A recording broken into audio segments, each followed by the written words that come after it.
Alex Jones. What has me most concerned about the 44th President Barack Obama is that I've never seen in United States politics in our history someone being called world president, messianic leader, our savior. When the corporate press is behind somebody like this, look out. Congressman Ron Paul joins us out of the gates for his analysis, his breakdown. The congressman from Texas, of course, a presidential candidate who sent shockwaves through the political system, the controlled left-right paradigm, is with us for the next 20 minutes to break down what we're facing. Congressman, are you feeling the dread that many of us are feeling right now? Yes, I do, but I don't think it's brand new. I didn't wake up with it. I've had it for a while. I don't think the election was a surprise, but the rhetoric is getting pretty strong, and they are getting very bold. I think McCain was obviously backup candidate in case something happened where Obama didn't win. They'd have been satisfied with McCain. But they've been positioning Obama for a long, long time. He's a man of the people, and yet he was the first guy to spend,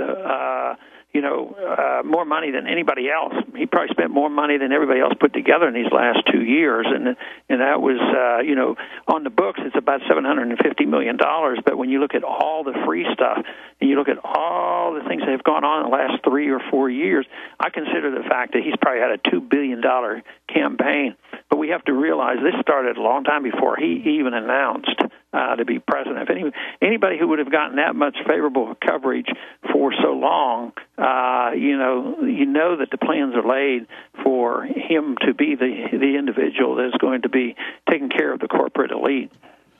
Well, he's the guy who helped ram through the banker takeover bill, and now what you predicted and others predicted is happening. They're openly announcing the end of the dollar, a new Bretton Woods, a new world monetary system run by a small group of private international banks. We will buy our carbon credits from them, and Barack Obama is signaled that he will do whatever they say. Yep, and I think there's no doubt about that. He wouldn't be there if he didn't toe the line. And, when the meeting starts on November 15th for the new monetary system, this could be, the beginning of the end of what we see as what's left of our national sovereignty. I don't know how long it will take for their announcement. I guess the meeting starts on November 15th, and it won't be November 16th. I think it'll be a little while before the announcement is made and before we fully understand it. But I think the fact that the markets are relatively calm right now and the dollar has not totally crashed is all being orchestrated by all the central banks. The message is out that the dollar is doomed. They can't keep doing it. But I think temporarily they've been able to hold it together, but something has to give.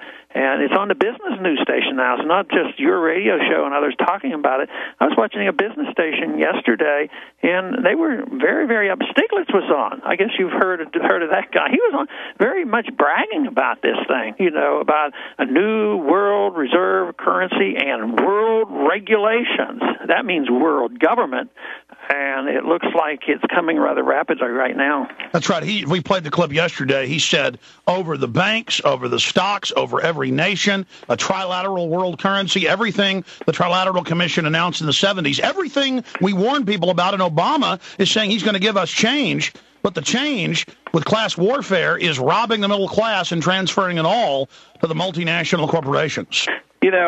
I guess you heard a statement by Sarkozy from France. He said that we want to reform capitalism. But our president, came right back, and he says he's all for this world summit, but only on one condition, that we not tamper with the free market system. I thought, and people believe this stuff. They just listen to that, and it just goes over their heads, and it's so sad.